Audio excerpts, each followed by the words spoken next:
how I got into anime. I'd actually started, with the Pokemon craze a few years back.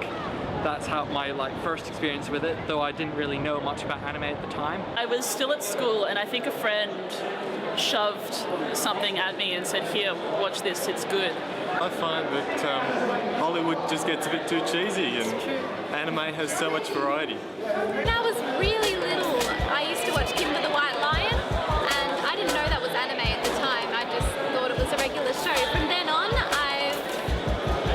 I think I was channel hopping, and Bubblegum Crisis Tokyo 2040 was on, and I followed it up.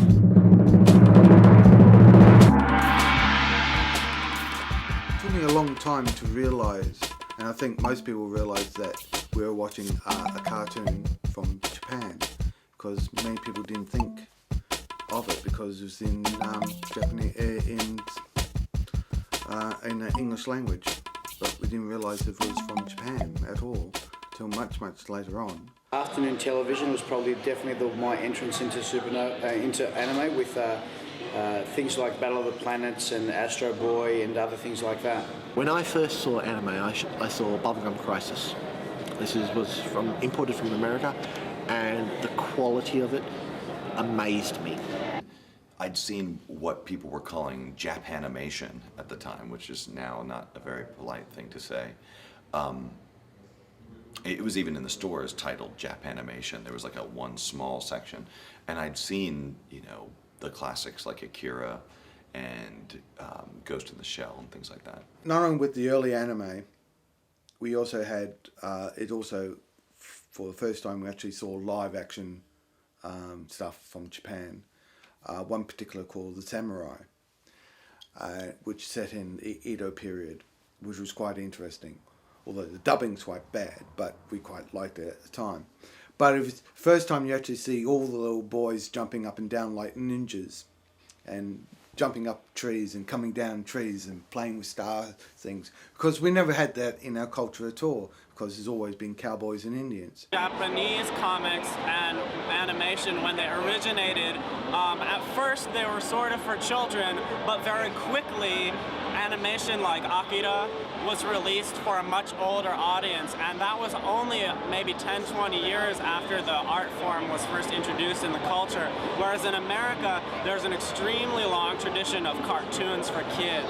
The reason why people in America or in Australia or New Zealand or just the Western world are digging anime stuff from Japan is because it doesn't just cater towards kids, and I feel kids need to be honored in that way, where they don't need to just be fed a certain, you're a kid, here's a cartoon just for kids. No, kids want to have the whole gamut. There are a lot of themes which are actually written into these stories which are very mature, very adult-like, and I think that also these producers of anime also realize that, back in the day, you go back 30 years or so, when cartoons first started coming out, was aimed at children, but people grow up, so they're thinking the audience isn't just children anymore, it's the people who grew up with this. So it's almost like targeting an audience with a different mindset. I'm in my early 40s, and so when I was in college, there was some Japanese animation, some Japanese manga that was making its way into the United States, but not in a real big way. People now my age, their children are getting into it in the West, and so we're more accepting of it than, say, my parents would have been, because my parents would have had no clue as to what this stuff is. What, you're reading comics from Japan, you're watching cartoons from Japan, what's that all about? The history of the fandom is that it comes out of college clubs. So that's kind of where it kind of filtered back from. Once Pokemon really hit big in the US, then all the kids that are coming to our convention now grew up with Pokemon. Some people may never heard of anime, but I'm sure they've heard of Pokemon or another popular one is Dragon Ball, which we thought they know it's actually part of anime. And anime, one thing misconception about anime is people always think that it's a cartoon, it's only related with kids, but the reality it's not that. I reckon a lot of, and majority of the customers in my shop, they're actually not kids. The majority are even teenagers and adults. You're not going to see Full Metal Alchemist on at 6 p.m. on a Sunday night, but that's when it airs in Japan.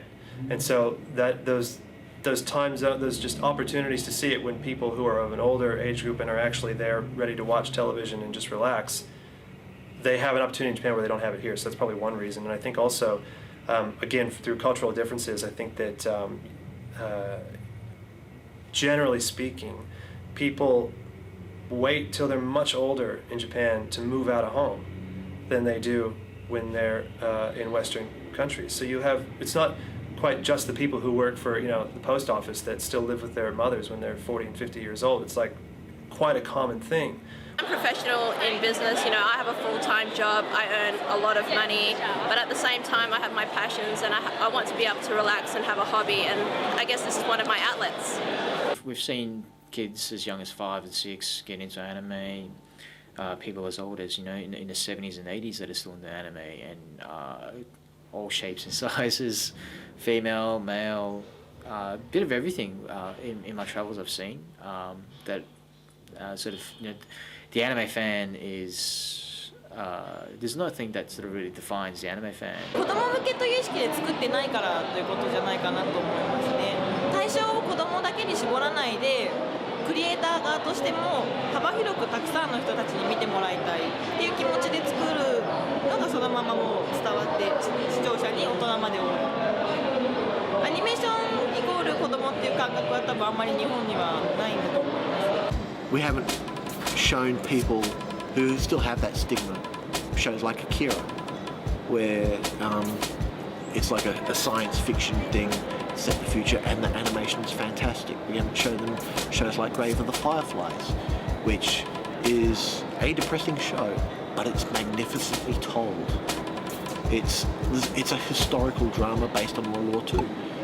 It is a really depressing show, and I won't watch it more than once, but it's told as a real emotion seeker, and it grabs you by the heartstrings.